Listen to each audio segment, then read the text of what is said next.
All right. It's your boy Dave from the 408 coming to you all the way from my podcast studio in San Jose, Califas. Joining me tonight for another special edition of the Shoeshine. This is my boy Philly Irish Drew Evo. Drew, it's March Madness. ¿Qué pasa? What's up, Dave? My team's still in it. One of my teams is still in it. Nice. How's your bracket, man? How's everybody's bracket doing? Drop me a comment up in the chat. I want to know how people are doing on their bracket. If you're making Skrilla today, let me crack open an 8-0 Feezy and say what's up to everybody who's just coming in here. William Boxing, thanks a lot for joining us tonight. Little Penny, Joe Lopez, 40 ounce. Long time no see. Nando Lamas. ¿Qué pasa? I'm going to pop open one of my favorite ones, the 8-0 Feezy beer. It's March Madness, and I apologize about not being on the air last week. So I want to ask you, Drew, it was a big holiday for Irish people, man, but did you have a good time on St. Patrick's Day? No, I didn't do shit. Oh, I didn't do shit but drink at home and watch other people on YouTube like I like to do. I like to people watch on the YouTube and see what other people are doing at St. Patrick's Day's party. So it was a good time nonetheless. So here we are in the month of March, Drew, and we had a doubleheader. It was very exciting. Well, actually, let's not bullshit ourselves, man. It had to be one of the worst ESPN headlining cards I've seen in a long time. In fact, I think I fell asleep faster than a Shakur Stevenson performance. So thank God the zone was going on. And Blair the Flare, which we're going to get into, a Philly native himself, Blair the Flare, gets annihilated as a headliner. And I know you got a lot to say about that, Drew. But first, hey, let's get into some breaking news because 135-pound division last year was the hottest division in all of boxing, the lightweight division. And now we got a guy who unified all the belts and took them all from Teofimo Lopez, who had taken them from Lomachenko. And if you don't know, I mean, I'm sure everybody and their mama knows that Lomachenko took up arms like the Klitschko brothers, like the heavyweight champion of the world, Usyk. And he has reportedly said that he is not going to take up the fight with Kambosos in Australia that he was offered. This is big news. And I want to know your thoughts on that, Drew, because what it looks like. So on last Thursday, shout out to everyone at HCP who's joining us, the HCP Roundtable. You know, I really thought Lomachenko was hands down going to get it, but other guys on the panel have been following the story closely. And I think they all were onto something, man. But it looks like Devin Haney is going to be offered the fight. Someone I really wasn't interested in getting the fight. I don't feel he merited it, but he does have a paper title. So tell me, Drew, does this fight, are you okay with this fight? And you think Devin Haney is actually going to carry out and go through into deep waters and go down under?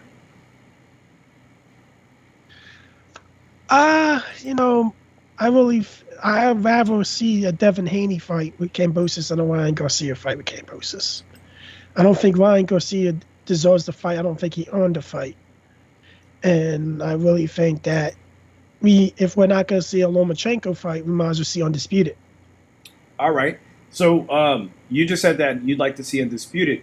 So even though Mauricio Suleiman had recently said that belt really didn't make him the champion, and like he had flip-flopped on that, and basically alluding to the fact that Teofimo Lopez was undefeated, and now Kambosos is undisputed. Undisputed is the word we're looking for, man. So that's the guy you'd rather see. Of course, I don't think, Ryan Garcia? I don't know if anybody wants to see Ryan Garcia other than his fan base and his fanboys and fangirls want to see him get that opportunity so early. He's going to be coming on the fight Tagbo, I believe is his name, pretty soon. Not interested in that fight. So, yeah, I mean, I guess if it's the lesser of two evils, I say Devin Haney take the ride all the way down here. But Devin Haney already on Twitter today coming out with some heavy words. Taking a page out of, there's our screen right there. Read this comment here. Yeah, I know how long the flight is. Long as my dick. Don't try to talk me out of it, bitch. I'm on the way. All right. Flight time from Las Vegas to Melbourne is 19 hours and 35 minutes. George Kambosos had tweeted at him earlier in the day. Drew taking taking a page out of the Raleigh Romero trolling, talking about his manhood, inappropriate, or just what do we expect on Twitter today? What we mostly expect. Like, tell you the truth, he's a fucking idiot, if you ask me, but it's just me.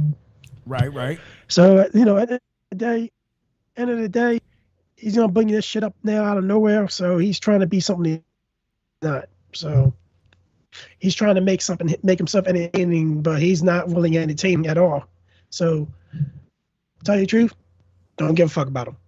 So, George Kambosos had much kinder and more respectful tone towards Vasily Lomachenko and says, I respect your decision and I totally understand and I pray for you and your country. Please stay safe. And once I wipe the floor with Devin, we will make this fight between two real champions. God bless. So his disdain for Devin Haney is is completely out there, and who he really thinks of as someone worthy, the former unified champion, Lomachenko, man. So, you know what? I just want to second that, man. What's going on in Ukraine? I know we haven't talked about it on the Shoeshine. We took last week off and things have gotten much more, but it takes a lot of balls. It takes, like, you're basically your country's almost an idol, like the way Manny Pacquiao is to the Philippines. You're a national treasure. So the last thing you would want is your national treasure to get involved in something like that where they're risking their lives, man. So I definitely send my prayers to everyone involved out there in Ukraine, especially Lomachenko and the great Klitschko brothers, who's the mayor of Kiev, and of course Usyk, who we really wanted to see him back in the ring potentially this year against a unification with the great Tyson Fury. So much respect to those guys. But chat, and thank you for being here. Once again, hit the like. If you haven't subscribed, please make sure you're subscribed so you hit the bell and the notification so you know when the Shoeshine is live. But are you guys happy with this fight? If Devin Haney actually goes through with it and they ink the deal, are you content with it? And how do you fare his chances, Drew? I want to it's months away, but I need to know right now, do you think Devin Haney has what it takes to outbox? Because I don't think he stands a chance to knock out Kambosos, but do you think he stands a chance to outbox him in his backyard with Australian judges? I think Devin Haney might get knocked out. Interesting. He doesn't have good defense. Like, people he's not good defensively. He gets caught. He really fights down to the competition sometimes. Like, he let Jojo Diaz get in on him and got hurt, got nailed a couple of times by Jojo. I really think Kambosos is a guy that's really going to keep Devin thinking and backing up. And he has to be able to fight backing up. So he doesn't have power, so I don't think Kambosos has nothing to fear. So Kambosos is going to keep going at him because he doesn't fear his power because Devin Haney has pillow fists. Well, I want to second the thought that it's entirely possible that Kambosos has enough power to hurt Devin Haney. If the Devin Haney that fought the aging champion Jorge Linares was able to be on wobbly legs for the last 3 rounds, and I think Kambosos has equally much younger champion in his prime still, has the complete potential to really hurt Devin Haney early on, then we have a really evenly matched, because essentially all that Devin Haney can do is outbox him for 12 rounds, and it's going to be very difficult. We saw that Teofimo Lopez wasn't to outbox him, and to do so in his backyard, man, that is going to be really, really tough. There's a very good chance that Kambosos could hurt him early and take him out of there. There's also a very good chance that Devin Haney does put on a once-in-a-lifetime masterful performance in someone else's backyard and makes it really hard for the judges to not give him the proper decision. That's still up in the air. More likely than not, I don't know. I'd love to know how you guys feel. Drop me a comment. If you want to give your opinion on this, don't forget, man, this phone line is open. I do pay for this voice over IP line. Feel free to call the Shoeshine at 702-710-3627. All right, Drew, I think that we're both in agreement that he could get hurt. he could get dropped. It could pan out that way. And there's going to be a lot of people that are going to argue that he will outbox and put on a masterclass boxing performance. That remains to be seen. If he can pull this off and become the undisputed world champion at 135 pounds, he's got a good argument that he's the next Floyd Mayweather. And Shakur Stevenson, April 30th, he's ready to make that statement that he's the next Floyd Mayweather as well in his own unification match. But let me know how you guys think, man. Drop some comments up in here. Nopal Boxiano, shout out to my boy Nopal, says, yup, they don't give the international money like that, but they could if they sold out to us like Corona and Modelo. It's Modelo time, fools, for some of us. I'm drinking the 805 right now. All right, Drew. Let's move on to the first topic of tonight, because I was just telling you, man, Edgar Berlanga, once a feared entity at 168 pounds. I feel bad for everybody on the East Coast. Shout out to Emil Carr and his boy Kenny, who were out there at the Top Rank card in person. 1 a.m. in the morning, Drew. That's pretty late for you these days, man. Were you up watching the Berlanga fight live? I was actually on the phone with somebody. Okay, Drew was like, on the phone. I was watching the Blair Cobbs card. Were you guys talking? Like I was watching the Blair Cobbs fight. You're watching the Blair Cobbs fight, which, you know, the whole card. Right, the DAZN card. And like I watched the replay. But you know, like I could stay up 2-3 o'clock in the morning still. I could stay up to 6. I've done it for the past 6 years. So, Nopal correcting me. It's Edward Berlanga. Where did I get Edgar Berlanga from? That's news to me, man. I'll have to double check my spelling next time. Thank you, Nopal, for correcting me. But something that I doubt you're going to correct me on is my assessment of his performance, man. Because everyone from Tim Bradley to most boxing journalists said there's a failure going on here on his team, man. A complete failure. Let's talk about Rolls, who took this fight at 37 years old, who had his most famous performance was against Gennady Golovkin.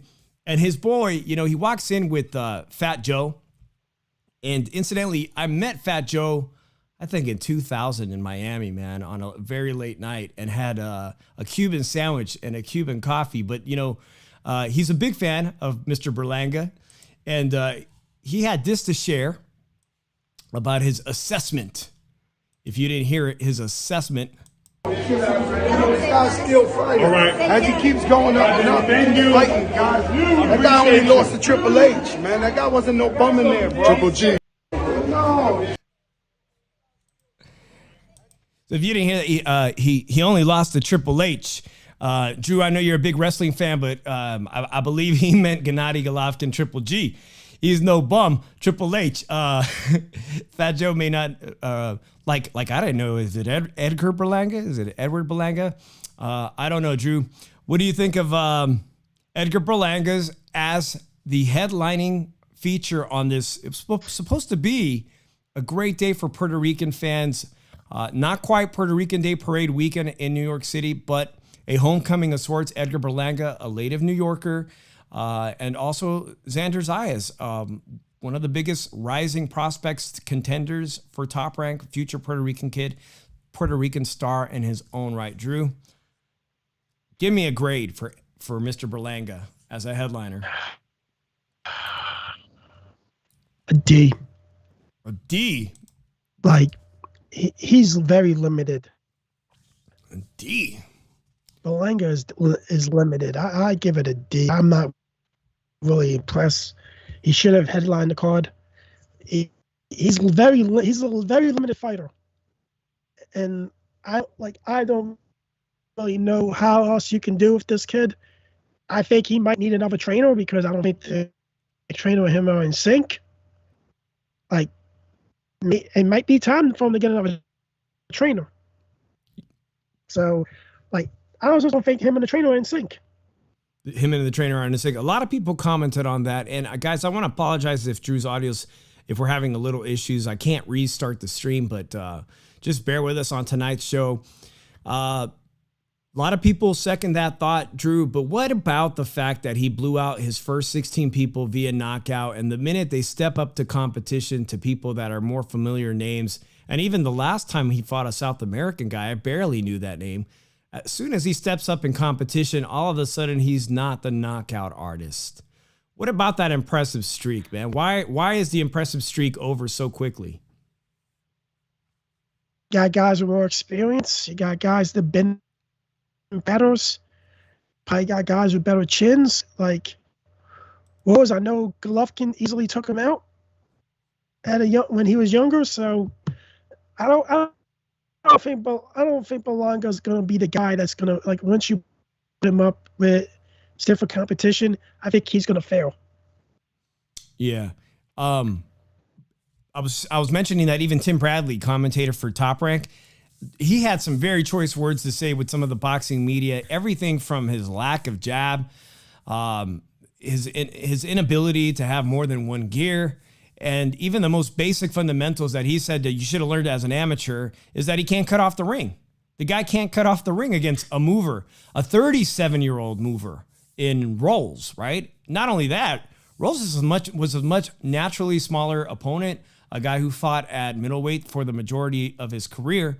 So Bob Arum strangely said that there's a lot more big fights coming up for Edgar Berlanga. And so I don't know. Is he not seeing what the rest of the fan base is seeing, man? It seems like he's not reading what the crowd is saying. Not only the crowd, but social media is saying. He thinks, it sounds like from what he's saying, is that we're going to see a lot more of Mr. Berlanga in headlining appearances. Shaking my head. Mistake. Like, wait till this dude gets hurt. This dude, he can't cut the wing off. And that's one of the most basic things you need to do as a boxer is learn to cut the wing off. And he couldn't cut, and he has a very big inability to cut that wing off. And, like, tell you the truth, you get a guy that's a good ass mover, good ass boxer, keep moving, he's gonna keep moving and then stick and move. Berlanga's gonna be tired. And that's where that boxer's gonna take over and probably stop him. Yeah. You know, when they had Zurdo Ramirez over at Top Rank, they had a very difficult time making big fights. There's not a big roster of 168-pound fighters that are signed to Top Rank. So it doesn't look likely like we'll be seeing him fight the likes of Caleb Plant or any of the stars over at PBC, or for that sake, 168-pounders from DAZN. So I don't know, man. Maybe they'll continue to find aging opponents. Some of the names I'm hearing about, he'll be fighting rather quickly, approaching Puerto Rican Day Parade, probably as a headliner again. Shakur Stevenson managed to put on some really lousy headlining appearances, and all of a sudden he turned on the switch to the next level, and he finds himself in this unification matchup. It doesn't look so boring anymore. He looks more electric, more electrifying. Will Berlanga step up and get out of this rut, man? I don't know. I really don't think so. I tend to agree with some of the criticism I'm hearing. He really only has one gear. He's rudimentary, and I do see some of the bigger punchers, fighters, stronger boxers, outclassing him very easily, if not knocking him out, maybe having him taste his first defeat via knockout. And one interesting thing, Drew, people brought up Gabe Flores earlier today and Calix Boxing and D-Styles' show, did Gabriel Flores and Mr. Berlanga get moved up too quickly? Too quickly, too fast? Yeah. Because Gabe Flores, I think when he lost the last fight he was in, not the one he just won, but the one before that where he lost, I think it was horrible matchmaking. And I was talking to Nepal about this, and we were both talking about maybe he should move. Like Nepal was telling, maybe he should move down and wait to try to get power from a lower weight class, and then try to move back up with that power. I'm like, he's a guy that's not going to have power. He's just not going to have power. If he doesn't have power now, he's never going to have power. In my opinion, like look at Paulie Malignaggi. Never could develop power. always thought that his boxing ability was going to win him fights. But the thing about it is, he was really a guy that let himself open sometimes to get hit. And if you get the right shot, Paulie's just gonna disintegrate throughout the fight, and that's how you take over with Paulie Malignaggi. So, yeah, our boy Sontea Media, who I asked to call on the show because I believe he was at the Blair the Flair Cobbs, and we were going to bring up that matchup right now. But he says they used to say Canelo couldn't cut off the ring. It's a conditioning thing and having the legs and will to break down your opponent. And that's something that, if you read into what Tim Bradley was saying, is that he's got an issue with his feet. He said that if he had an opportunity to train Berlanga, he would take everything away from Berlanga, that Berlanga is a power puncher, and work on his feet, straight up, work on his footwork, on his core, on his fundamentals, legs. So, hey, it could happen, man. Shout out to HCP Boxing Network. Thank you for dropping in and giving us some boxing glove emojis here. That's my thoughts on him. So let's move on to the positive thing on the ESPN card, Drew, because I was impressed with the other future Puerto Rican star, one that I met after his first professional fight and had a chance to interview very early on. In fact, Xander Zayas was only 17 when I got to sit down and talk to him, and was still finishing high school through an extension program, not getting a chance to go to regular high school, on the verge of graduating. You know, he was the youngest person to be signed by Top Rank, so they saw a bright future on him. And he did put on a good show. Now, he did put on a great, fantastic performance.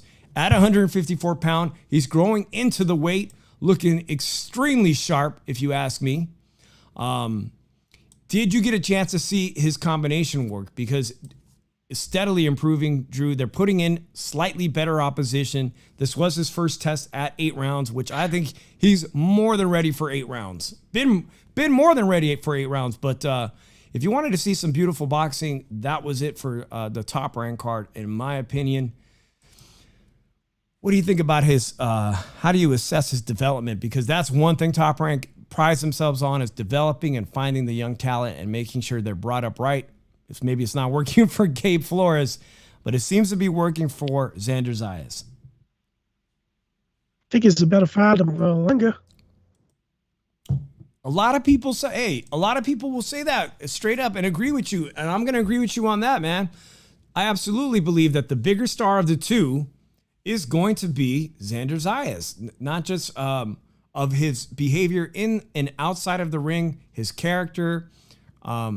He's special, but so far he's passing every test and actually appears to me to be getting better in each matchup.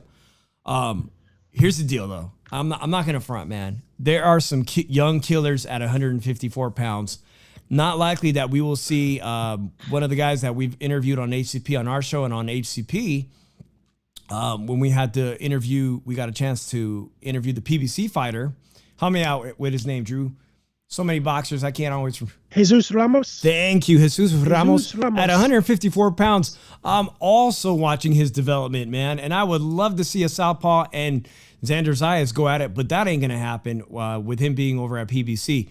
Another exciting 154-pound fighter that we're going to finally get to see this weekend is Tim Tszyu. The son of Costa Tszyu is coming to the U.S., to the Armory, for his first fight on Showtime on American soil. Another beast to be watching out for. Xander's going to have his hands full at 154 pounds, but they're still building him up, barely getting into his 8-rounders. I like how they've progressed with Jesus Ramos. They're virtually the same age. And I think I find Jesus farther in his development. He's already fought a former Olympic athlete. He had when he fought a Carson. So I think the type of people they're putting in front of Jesus is a little bit stronger, and I hope to see that. Chicano Prophet in the house. Bruce Gas Boxing, Jazz, and more. Salute. But Chicano Prophet wants to know, did I miss Drew bash Berlanga? Drew, can you give him 30 seconds bashing Berlanga? Berlanga's limited. He sucks. There you have it. That's 5 seconds. He gave you 5 seconds. Chicano, hopefully he'll have more to say, or you could watch the replay. Oh, man. I'm very pleased with Xander Zayas' performance. And I do see Xander Zayas at some point. He actually will be most likely headlining the Madison Square Garden. And going back to this interview that I did with him a very long time ago, Drew, I've never posted it on YouTube. I think I had actually set that interview to copyright music, so I don't think I'll ever be able to post it. And it was a really good interview. Back in the day on Twitter, you could see who heard your interviews, and we had like Christina Poncher listen to that interview. So you know that some executives over at Top Rank were listening to that. Shout out to Long Live Boxing in the house too, man. Love the show that you guys are putting out and the content. Keep it up. Xander Zayas is doing a good job. But like I was referencing in that very early interview in his first pro fight, Drew, he's making his goals happen. His goal was the headlines, Madison Square Garden, and at least lead up to that, and he's doing it, man. He's becoming a big favorite. I see you looking at your phone or something, Drew. Do you need to get off? Something going on? Nah. I was just looking at breaking news someone gave me. Oh, the breaking news, the boxing breaking news, Kambosos and Lomachenko. Yeah. No. I'll say it real quick. Zota Ramirez has called out Junior Makabu. I did see that. Hey, I thought when he signed with DAZN, when you sign over there, that they're supposed to get you the big fights in your division, right? And now he wants to follow. Yep. He basically wants to emulate Canelo's wild strategy. Like, come on, bro. All those great fights are for you there. You've got to have your people advocate for you and get you those fights with Bivol and other champions at 168 pounds. That's, 175 pounds. Now he's talking about going up to cruiserweight, man. Not happy to see that comment. Let me know what you guys think about it. If you think Zurdo Ramirez is crazy for moving up to cruiserweight, he is a big guy. Probably could easily beat that guy, but not a good look to me. Not a good look to me. So, all right, man, let's wrap up this Top Rank card. Overall, I'm not happy with the way they take forever in between fights. Then they're delayed by college athletics all the time. Sometimes I like just watching it on ESPN Plus, but I know that for the majority of fans that don't watch boxing regularly, the fact that there is free boxing on regular cable or whatnot, I'm happy about that. But man, you guys gotta get your shit together, man. At 1 a.m. for East Coast fans. That is crazy. I don't know what they're doing, man. Blair the Flair Cobbs, Drew. I thought you would naturally be a big fan. I know you love wrestling. He's a Philly native. He has an incredible backstory. He talked himself into so many opportunities. I know his story. I've read about his story. This is a guy who was catapulted to the main event on Saturday night on DAZN only because Virgil Ortiz has a disease that I can't even pronounce. I'm not even going to try to pronounce it after drinking beer. I don't have a freaking clue what the name of that disease is or how to get that Latin name correctly. But he's got it, and he had to back out, and it's actually, reading into it, it's very serious, something that could actually be fatal if not taken care of. So he had to back out the fight with McKinnison. I'll be straight up with you, man. I'm not happy with what they're doing with Virgil Ortiz, and that's up to Oscar De La Hoya and DAZN, man. He deserves to be in the headlining fights against quality opposition, not this guy McKinnison. We got 909 on the phone, Drew, as we're going to go into the Blair the Flair Cobbs thing. Let's answer this call real quick. 909, you're on with the Shoeshine. Hey, what's up, Drew? What's up? This is from Tail Medium. Sonteo, what up, homie? Now, if I'm correct, can you hear me? Yeah, I can hear you. Perfect. You were at the fight, the Blair Flair Cobbs event, right? Yeah. Okay. I'm shocked. Okay. Most people would think that Drew, being a Philly guy, and also that Blair the Flair, one of his mentors is Bernard Hopkins. He has an incredible backstory. He's talked himself into with his own braggadocious personality, emulating the classic wrestling persona, comes up with the woo. I would think that naturally that Drew Evo would be a fan and a supporter and rooting for this guy. But no, I'm wrong. Much like most of the internet, Drew was completely happy that he got his ass beat and got humiliated. Now, you were there in person, so I want to know, man, What are your thoughts on Blair the Flare and all the backlash he got Sunday on social media for talking all this shit against everyone from Errol Spence to Bud Crawford? In fact, before I let you speak, Sonteo, did you guys remember hearing this in press week? Do you guys remember hearing this? You ain't shit until you face opposition. You ain't great until you face opposition. You ain't shit until you face opposition. Feedback. You ain't shit until you faced opposition, Sonteo. What's your thoughts on Blair the Flare? Blair the Flare has an interesting story. I think had Virgil headlined, we wouldn't have got. At least I didn't know his backstory. He has a great story where his family was on the run and they were in Mexico for a few years, and he was on the same fight cards with Canelo, and he has this, getting into boxing was actually like a suicide attempt for him. What's the most violent thing I can get into? Because in my life right now, I have nothing to live for, So he started boxing from the bottom in Mexico. He eventually smuggled, in reality, he smuggled his way back into Philly, back into the U.S. He had no ID. He had no birth certificate, no social security. So he got back into Philly. He was homeless, and he kind of, from what the story says, he got some sparring with Boots or something like that, and he looked really bad. And he says that Boots used his name to make a name for himself. But eventually, he just took a risk, got in the car with his girlfriend and baby, and drove straight to Las Vegas, where things started to happen for him. So yeah, he's got a mouthpiece on him, and he's gotten a contract with Golden Boy, and he's gotten himself to 18-0 or whatever he was going into this fight, either 18-0 or 19-0. 14. But he ran into 14-0. But he ran into a fighter that has taken a loss.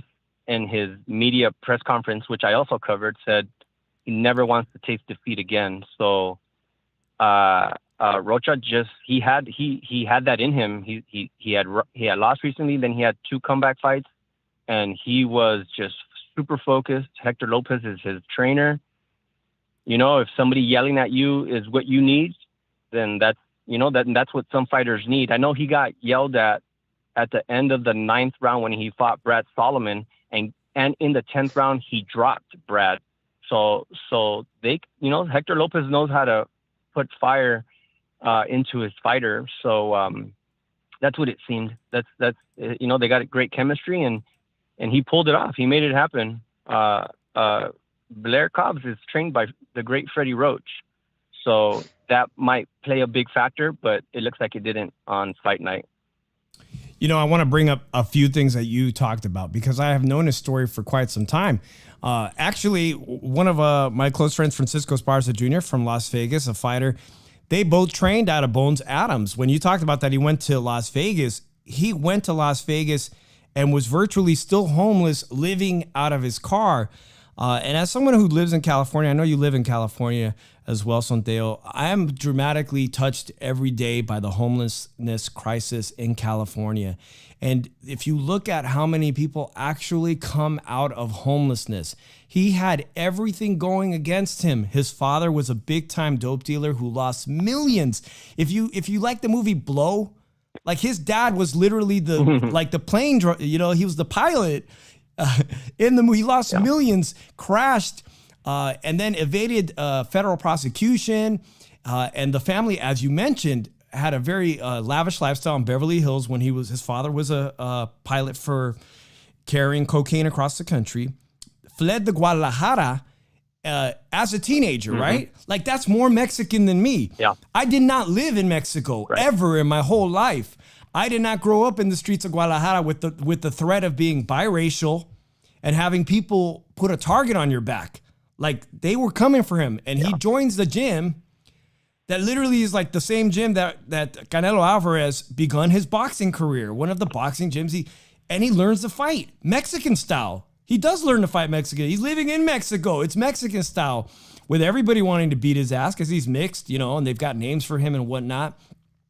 And as you pointed out, not only that, he's got the immigrant story, because he had to smuggle, as you said, he had to come back across la frontera like any other illegal Mexican, illegal Central American. He had to do the exact same thing. This guy's been homeless, okay, surviving homelessness, surviving the immigration story, having nothing, you know, like you said, mentioning driving to Las Vegas with nothing, no money, a child, and being homeless and saying, we'll figure it out when we get there. All of that makes me a fan of who Blair the Flare really is. Not his persona, the whole wrestling shtick, because he's being, you know, rightfully so, the internet's coming after him as corny. But is he only corny because he got his ass beat when he got stepped up in competition? And as you pointed, Rocha is a spectacular talent whose only loss comes to a guy that Golden Boy doesn't seem to be giving Rashidi Ellis the proper career. This is, I mean, for all we know, we don't know how good Rashidi Ellis is because he beat Rocha. Rocha looks good to me. He looks really good to me. I want to give Drew an opportunity to stay on me on the phone here. Drew, tell me why you hate Cobbs so much. Or not hate, that's a strong word. Yeah, it's a very strong word. But no, I said when this fight was first made, I said actually Roach was going to knock out Cobb. I really, if anybody look at it, he's a 32-year-old prospect with at the time before he fought Rocha, 16 professional fights with 15-0-1 record going into the Rocha fight. He really had too many bad habits as a fighter, and he's too old to improve to get rid of those habits. He's too old. And you're not with, like, Freddie Roach is more of a, how can you say it, like, offensive type of trainer. Like, the defense don't really play a big factor at Roach. If you look at it, he's a guy that likes you to go forward and keep going forward. And I think, like Blair Cobbs, he keeps his chin out there, and if he trades with you, you're gonna have success because you're gonna hit him. And he does not have a good chin. He was knocked down by really bad opposition, and he got off. Even though he got off of it, is really bad opposition. He was rocked. So, like, I really said Rocha was gonna knock him out. I want to place a bet on Rocha by knockout, then again and in time. And what happened? He got knocked out. Blair Cobbs got rocked a lot. He got hurt. And they stopped him. He literally was punching the referee in the stomach still after he was stopped. Like, he just doesn't, like, he's the type of guy, he was trying to move around the ring and everything.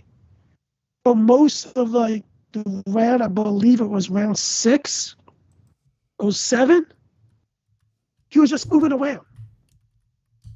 After he got hurt, he was moving around. He was not punching. He was not even using a jab as a measuring stick for his offense. He was just moving around, wasting energy. Did you guys get a chance? Did you get a chance to see Rocha's post-fight interviews? Because he was cut and he was pretty marked up on all over his face. I'm surprised. No, I didn't get to see that. I wanted to ask you, and I wanted to ask Sondale, because you were close to ringside, about that. You know, Freddie Roach had told him, you're getting killed in there, and he was going to stop the fight to protect his That's what fighter. my dad told me. I tweeted that. I tweeted that because my pop saw that. I was focused on other stuff, and my pop says, Freddie doesn't want to let him out. And then at the end of the fight, my dad told me again. He said, Freddie could have saved him from that last round. He could from how the 8th went, he could have stopped it. Freddie had seen enough, and my dad said, Freddie told him, I'm gonna give you one more chance, but that's it. My dad was looking. I guess he was focused on the corner. I didn't catch that, but my dad told me that after the fight. He's like, Freddie could have stopped him and saved him going through that last round. But I mean, in my tweet I said, I don't think he's that type of fighter. I think because of his background and the way he was brought up, I think he's always going to want to go out on his shield. I agree with you. So, Dale, do you have to get off? Because I'll add you. I want to add 915 to the conversation if you don't mind. I just want to bring up just like a couple of fights on the undercard. One, I don't know who this kid is. His name's Scrappy. He's kind of tattooed like Progre, and he had more people cheer for him at the weigh-ins than any other fighter there. I don't know. His name is John Ramirez, but I don't know where he's from, and I guess he had a good performance. I got there too late, so I didn't see him fight. Okay, Scrappy Before Ramirez. before Sanchez. I didn't see Yeah. Scrappy fight, And then the other, but I know who he is. I've reached out to him. He's already got a documentary, man. He's actually been working at marketing himself really well. I've reached out to him in the past, and he didn't respond. Scrappy's got been developing a really strong promotional and social media. So for him to be on this card, I failed to see it. I'm going to go back and watch his performance. What was your take on his performance? I didn't get to see it. I got there too late. Oh, shoot. I saw it. But I was just impressed. I was impressed because at the weigh-in, it sounded like everybody at that weigh-in was there for him. Every fan, I mean, most of us were media, but all the people that were there seemed to be his fans. He had more fans there than anybody on the main event or on the co-main. Well, McKinson had a lot of his people there, but Scrappy, when I didn't know who he was, and he's like flamboyant and he's all tatted up, and when he did his weigh-in, the 50 people that were in there were all his fans. It was crazy. The only thing I know you got another caller. The only other thing I want to talk about is Beck the Bully.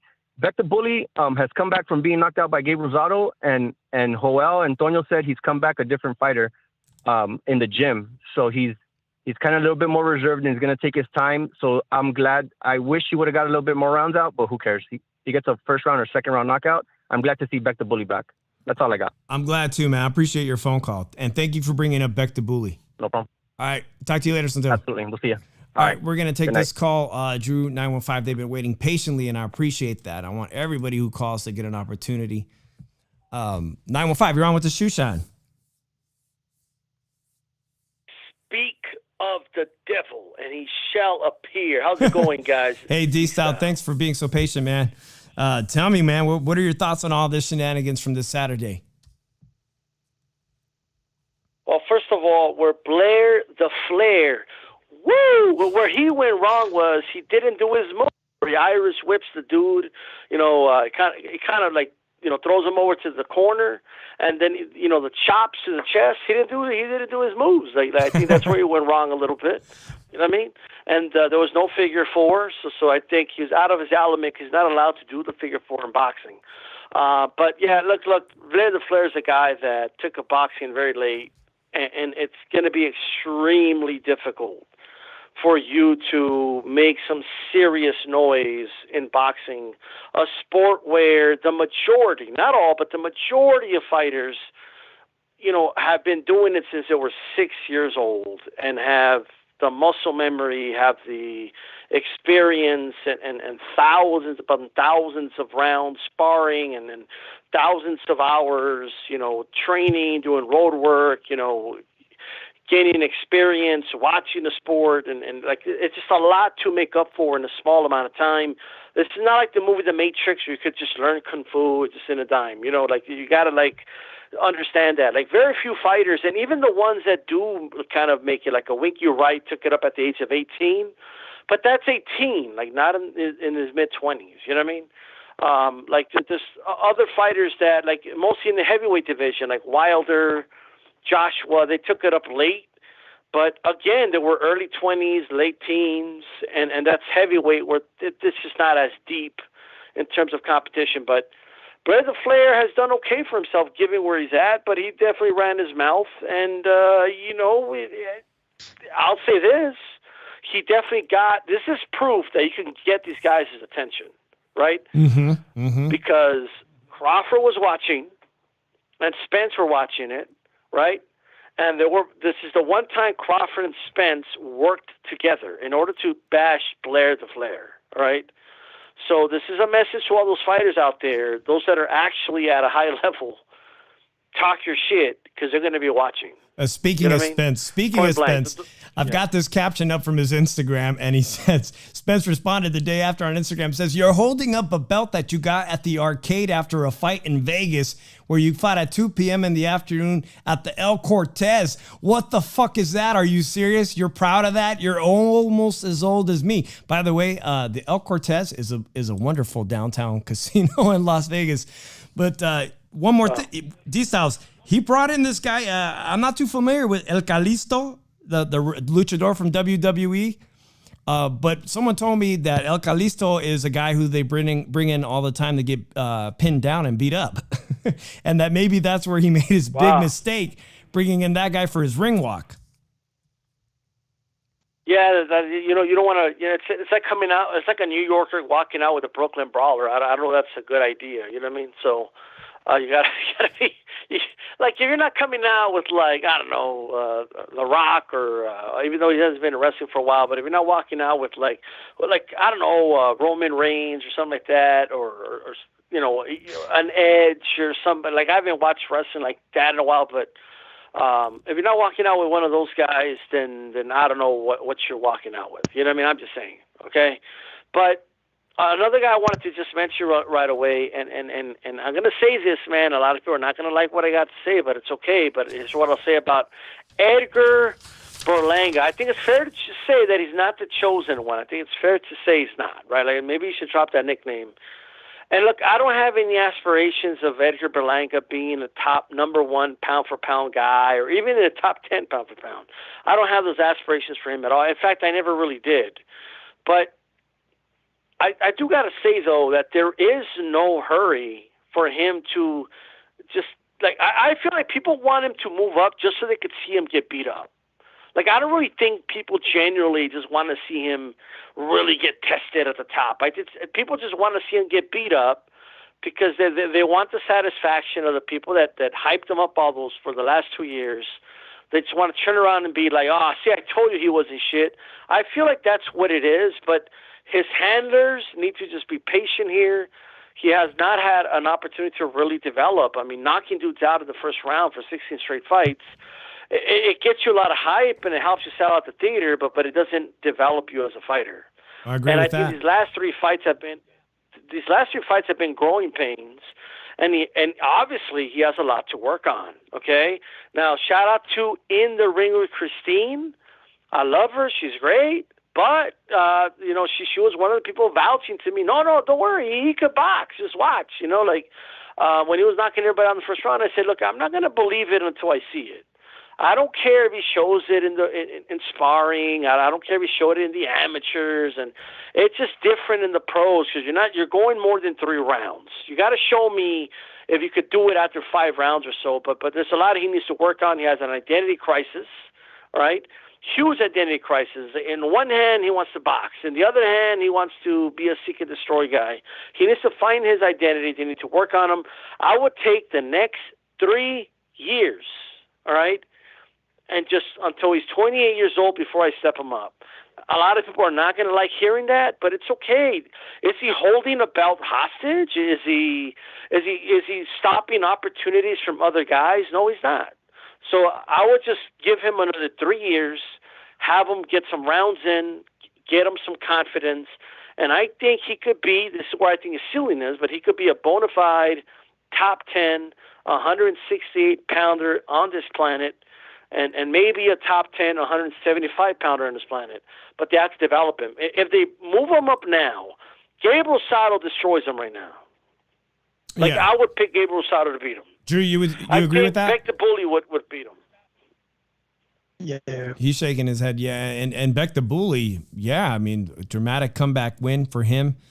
I agree with that. I don't know how many years they need, but if he's not ready to be a world title challenger in those 3 years, I don't think it's like this, though. Mm-hmm. Like like, I get that he's 25, but people just look at the number. Oh, he's already 25. Teofimo was already world champion at 23, and Canelo was champion at 22, and And this Haney was champion at 21, and look at Tank Davis was world champion in his early 20s, and okay, but like not everyone is going to be ready to fight at a high level like that at a young age. That's number one. Second, so okay, by that logic, Fedor Benitez was world champion at 17. So should everybody start being like? Should we start saying that Xander Zayas needs to fight for a world championship now because Benitez did it at age 17? Like, that doesn't make any sense. And we can't make the bar what these other guys are doing because everyone, is different. You know what I mean? Mm-hmm. So right now, I feel like at age 28, he'll only be 28, and if he's ready to fight for a world title to the age of 28, I'm personally okay with that. You know what I mean? Like that's just me. Like, give him time to develop because, in my opinion, he's not ready for anything above Steve Rolls right now. He gets destroyed, and there's a lot of guys above Steve Rolls. Oh God, yeah. Oh God, yeah, for sure. You brought something interesting up, and I just want to know your thoughts. Two of the guys with the best performances on that DAZN card were Rocha, who was already tasted defeat. And it's always interesting to me what happens with fighters when they get their first defeat. What happens to their career afterwards? Right. Rocha is on a nice win streak and dramatically improving in each and every fight. And Beck the Bully, who a lot of people thought, he's knocking everybody out. Here he is finally fighting Gabe Rosado. He gets knocked out. He was a hype job. Maybe not a hype job. Maybe he's actually learned something. And maybe Beck the Bully, a lot of guys on our chat are predicting big things for him at 168. These are guys that actually took a big lesson from their loss. I'm concerned about fighters like Gabe, not like Gabe Flores Jr., that maybe the loss that he had against El Venado Lopez, he didn't actually learn something from that. But those two guys I just brought up. El Venado, yeah. Those two guys I just brought up. Well, here's what I'll say. Well, look, as far as Rocha did his thing, I mean, no doubt about it, pressure bust pipes, and I like the instructions he was getting from Garcia. I think there's a lot to be learned, and then Beck the Bully, right? Mm-hmm. I think boxing fans do this. Like, the boxing is a worldwide sport with like thousands upon thousands of fighters, right? And I feel like boxing fans do this thing where they want everyone to be Canelo, or they want everybody to be Floyd. They want everybody to be a lot of these top guys, right? And what happens is you make the world of boxing a much smaller place. Like you make it seem like it's a very small amount of good fighters, and everyone else that practices this sport for a living is just like a bum and a nobody, and they're trash, right? I think there's a place for a lot of fighters. There's levels to boxing. Look, is Rocha ever going to be a top 10 pound-for-pound fighter in the world? No, he's not, okay? But can he become a world champion at one point? Maybe. Maybe he could be a contender, Maybe he gets there, maybe he doesn't. But it is someone that's going to be interesting to watch, and he's going to be dangerous for a lot of guys, and he's going to make for good fights. And that's okay. Like, there's guys that's what they do, and that's perfectly okay. That's still an accomplishment. Many could put on a pair of gloves, and we're never going to reach that level, right? So at the end of the day, like, we need to, like, I think boxing fans need to learn how to celebrate guys of different levels and for what they are. Right, that's just my personal opinion. As far as learning from the loss, Beck the Bully, I do believe, has a high ceiling, though. I don't know if he's going to reach the ceiling I believe he's capable of, but I think he had a moment of overconfidence in the Rosado fight, and he got caught with a really good punch to knock him out. And I hope he learns from that, because I'll give you a name of an all-time great that got knocked out twice early in his career and came back, and that's Manny Pacquiao, right? Mm-hmm. And obviously Manny accomplished a lot in the lower weight classes, but that's an example of someone who got knocked out, but he got back up. He got back in the saddle and kept doing his thing. Beck the Bully can learn from this, and I think he could become a solid, bona fide 168, 175 pounder. Right now, I think his ceiling is higher than Berlanga's. This is my personal opinion. But Beck the Bully, to me, is someone who has the potential and can go back to the drawing board and improve. And I have high expectations for him. We'll see where he goes, right? But that's all I'll say about that. Well, I appreciate you calling in, D-Styles. Tomorrow night is a special night. Are you doing this HCP 100 episode? Well, no, that's going to be 98. 98. It's coming up, though. It's coming up. So we got that tomorrow night. We've got Wednesday night in the ring with Christine. I know she's representing Team USA, so I don't know if we'll have her show. But, of course, Thursday night. Anything else I'm missing? Mano a Mano doing a fantastic job. Emil Carr, Long Live Boxing. Anybody I'm missing? Yeah, for sure. And Chicano Prophet. One thing, Chile, absolutely.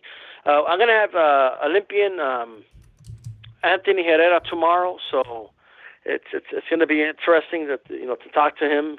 And I'm hoping to get. I don't like announcing fighters this, I know, but there's another guest I'm hoping to get. So it should be a good show tomorrow. And don't miss a roundtable on HCP. The HCP Roundtable on Ringside Reporter this week on Thursday. On Beeb's channel, no doubt, man. I appreciate you calling. We're going to wrap up the show in just a minute. Thanks a lot, D-Styles. See you on the Roundtable. Peace. All right, Drew, we've been on for almost an hour. Appreciate D-Styles coming on. Always a pleasure. That's the love-making, booty-shaking music. There was a funny thing with the connection today, Drew. I know, like, usually your camera looks fantastic and the audio was a little choppy.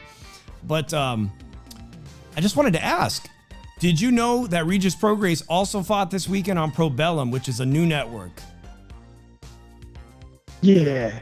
And I think it was Abu Dhabi or whatnot. He gets the win. He gets the win. Chon Zepeda, who I'm used to seeing on Top Rank, I don't know if he got released from Top Rank, but Chon Zepeda was fighting on TV Azteca, a Mexican network. He gets a big win. And all of a sudden, the great news is at 140 pounds, looks like they'll be fighting for a WBC vacant title that Josh Taylor just vacated. Big news. Regis Prograis and Chon Zepeda for a vacant title. I'm very excited about that. Some of the top ranked fighters at 140 pounds are pissed about the rankings because it looks like Teofimo Lopez got shot up straight up to the top by the WBO. A lot of displeased, like Arnold Barboza Jr. was like, he was on social media pissed because he thought it would be ranked much higher. But at 140 pounds, all these belts are going to be up for grabs, man, this year. That's really exciting. Also this weekend, Saturday night, Tim Tszyu, I mentioned, at 154 pounds, the son of the legendary Costa Tszyu, is coming to the U.S. And no easy fight in Terrell Gasha on PBC Showtime Saturday night. Are you ready for Tim Tszyu at 154 pounds statewide? Let's see how let's see how the people react to him. That's it, man. There's nothing else. I'm ready to see what he does. I gotta see because he's been fighting nothing but opposition from Australia, really. So yeah, he looks like a beast with domestic Australian opposition, just like, you know, Kambosos once upon a time. People are like, who's he fought? Where is he fought? We don't know. He could still, Tim Tszyu could end up being a world champion at 154 pounds, making the move on to PBCs. That's going to be a big move for him because that's where Charlo's at, man, 154 pounds. And then I love feel-good stories. Kiko Martinez was a champion, and 10 years later, I think it was almost 14 years later, he gets an upset and becomes the featherweight champion of the world. And he's already in his first fight trying to unify it against the UK's Josh Warrington on DAZN. For us, it'll be lunch or early evening on DAZN. So Chicano Prophet says, yeah, Irish flags, man. Carlos Villalobos, thank you for stopping by. New name to me. I bet you had Rocha getting stopped by Blair Corn on the Cob. We all saw that happen there. No, we didn't make any predictions for that. And I definitely would have not necessarily have bet on Blair the Cobbs. You are so... He is wrong. You so did not watch this show. No, we weren't there last week. Carlos, fan of his story, not a fan of his work. A lot of great points pointed out. He did pick up boxing, according to him, in his late teens in Guadalajara But there was a lot of inactivity as a young adult, Blair the Flare, battling with homelessness, not actually having a roof to live on and being a father, living out of a car. Very difficult to train, but it is what it is. He got the headline a card on DAZN. That may be the greatest moment of his life. And, real champions is how you take your first loss and what happens afterwards. So, hey, thanks everyone for stopping by. I'm Dave from the 408 Drew Evo. We'll catch you next week on the Shoeshine. Don't forget to tune in to the roundtable on Ringside Insider with Beeb on YouTube this Thursday night, and we'll see if we're on there. So thanks a lot, everybody. See you next week. Peace out.